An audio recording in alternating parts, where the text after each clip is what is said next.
श्लोक नंबर 20 और 21।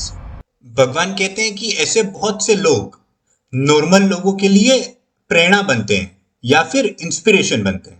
अगर हम आज से 80-90 सालों पहले की बात करें या फिर आजादी के टाइम की बात करें तो बहुत से ऐसे लोग हैं जो फ्रीडम फाइटर्स हैं। उन्होंने अपना योगदान दे करके कुछ ऐसी चीजें कायम की हैं, कुछ ऐसा रुतबा कायम किया है जिसकी वजह से आज भी हम उन्हें याद करते हैं और वो हम सब लोगों के लिए प्रेरणादायक है। वे हमारे लिए इंस्पिरेशन होती है।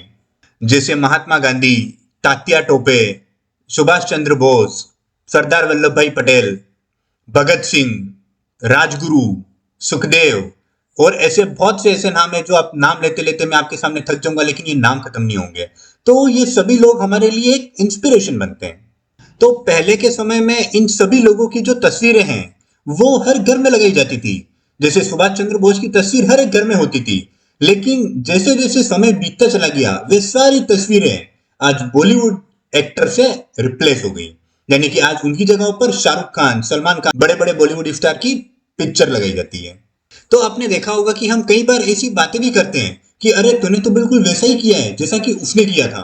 तो कहीं ना कहीं ये सारे लोग हमारे लिए एक रोल मॉडल होते हैं जिनके रास्तों पर हम चलते हैं, जो हमें प्रेरणा देते हैं, जिनसे हमें बहुत कुछ सीखने को मिलता है, क्योंकि उन्होंने बहुत से ऐसे काम किए हैं इस समाज के लिए जो कि बहुत सराहनीय हैं। तो अगर देखा जाए तो इस दुनिया में व्यक्ति के करने के लिए दो काम होते हैं। एक तो वो पूरी तरह से भगवान की भक्ति करे, यानी कि भगवान को अपने आप को पूरी तरह से समर्पित कर दे और ध्यान मग्न हो जाए।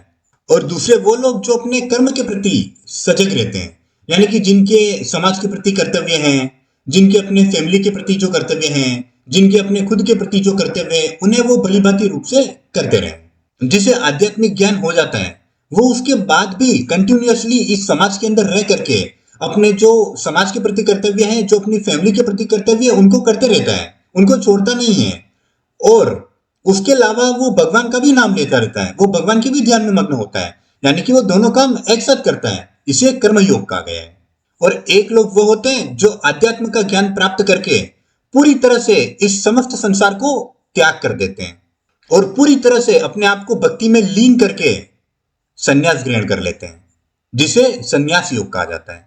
तो जो कर्म करते हुए भक्ति करता है उसे कर्मयोगी कहा जाता है, और जो सिर्फ भक्ति करता है उसे संन्यास योग कहा जाता है। तो अब देखते हैं कि लोग किस तरह से इन लोगों को फॉलो करते हैं। अगर कोई संन्यास ग्रहण करता है इसका मतलब यह कि वो पूरी तरह से अपने सारे कर्मों का त्याग कर देता है, जैसे कि शंकराचार्य। तो व्यक्ति कहता है कि देखो शंकराचार्य और माधवाचार्य ने तो ऐसा किया, तो क्यों ना मैं भी ऐसा ही करके इनको फॉलो करूं।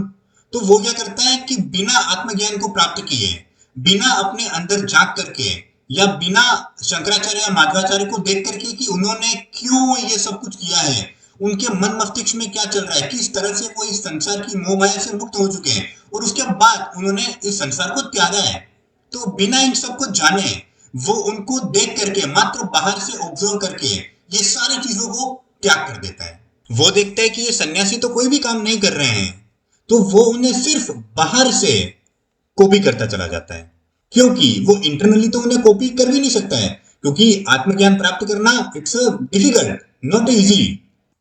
तो ऐसे लोग उन लोगों को देख करके बाहर से तो अपने आप को सन्यासी बना लेते हैं, लेकिन उनके अंदर मन मस्तिष्क में कोई भी चेंज नहीं आता है और ना ही वे पूरी तरह से भगवान की भक्ति में लग पाते हैं। तो ऐसे जो लोग होते हैं उन्हें विकर्मी कहा जाता है। और आपने अगर अपने आसपास भी ऐसे लोगों को देखा होगा जो बाहर से तो सन्यासी दिखते हैं, लेकिन अंदर से अगर आप उनकी हरकतें देखोगे तो वो दो कौड़ी की होती है, क्योंकि अंदर से तो उन्हें पता ही नहीं है कि किस प्रकार से आत्मज्ञान प्राप्त किया जाता है, किस प्रकार से भगवान की भक्ति की जाती है। ऐसे लोग तो बस शंकराचार्य जैसे लोगों को देख करके अपने आप को बाहर से सन्यासी बता देते हैं और अपने कर्मों का त्याग कर देते हैं। तो भगवान अर्जुन से कहते हैं कि देखो अर्जुन, यहां पर प्रॉब्लम है। एक कर्म सन्यासी जो कर रहा है वो गलत नहीं है, वो बिल्कुल सही है। उसने जो अपना आत्मज्ञान प्राप्त किया है, वो जो भगवान से कनेक्ट है, वो बिल्कुल अपने तक तो सीमित है, अपने तक तो वो बिल्कुल सही है, लेकिन वो किसी और के लिए एक अच्छा रोल मॉडल नहीं बन सकता है। लोग उसकी कॉपी करके उसका गलत इस्तेमाल करते हैं। और अगर कोई व्यक्ति कर्मयोगी को फॉलो करता है तो वो कहेगा कि देखो अर्जुन ने तो अपना कर्म किया था, मुझे भी अपना कर्म करना चाहिए। तो यहाँ पे भी भले ही वो बाहर की चीजों को देख करके उसे फॉलो कर रहा हो, उसे नहीं पता कि अर्जुन के मन में या मस्तिष्क में क्या चल रहा है, लेकिन वो उसे देख करके कम से कम अपना कर्म तो करता रहेगा, कम से कम कर्मों का त्याग तो नहीं करेगा। तो वो भले ही भक्ति नहीं कर रहा हो, उसे भले ही आत्मज्ञान ना हो, लेकिन वो कम से कम अपना कर्म तो कर रहा है। तो इससे क्या होगा कि जैसे जैसे वो धीरे धीरे अपने कर्तव्यों का पालन करता रहेगा, जो उसके समाज के प्रति अपने कर्तव्य हैं, जो उसके फैमिली के प्रति अपने जो कर्तव्य है, तो जैसे जैसे वो ये कर्तव्य कर्म करता रहेगा, तो वो मिच्योर बनता चला जाएगा। क्योंकि जब आपके ऊपर काम आएगा तो आपके ऊपर जिम्मेदारियां बढ़ेगी, और जब जिम्मेदारियां इंसान के ऊपर बढ़ती है तो आदमी मिच्योर बनता चला जाता है। तो अगर आपकी मिच्योरिटी डेवलप होती रहेगी तो इससे क्या होगा कि आपका जो माइंड है वो क्लियर होता चला जाएगा, और वहां पे उस स्टेज पे जा करके आप उस जगह पर पहुंच जाते हो जहां पे आप ये डिसीजन ले सकते हो कि आपको जो है पूरी तरह से कर्मों का त्याग करके संन्यास ग्रहण करना है। क्योंकि तब आप एक्सटर्नली और इंटरनली दोनों ही जगहों पर समझ चुके हो।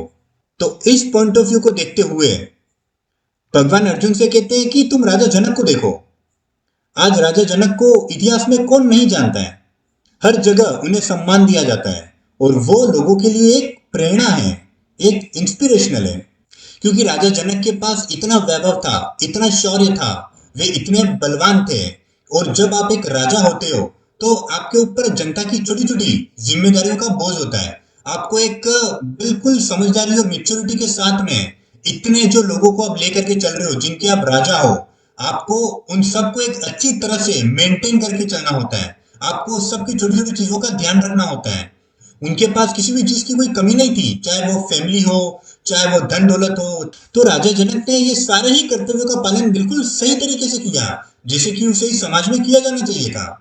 और फिर उसके बाद जब उनके सारे सामाजिक और पारिवारिक कर्तव्य संपन्न हो गए, फिर उन्होंने आध्यात्मिक का रास्ता चुना, और बाद में जाकर उन्हें आत्मा का बोध भी हुआ, जिसके कारण वे विदेह भी कहलाए जाते हैं।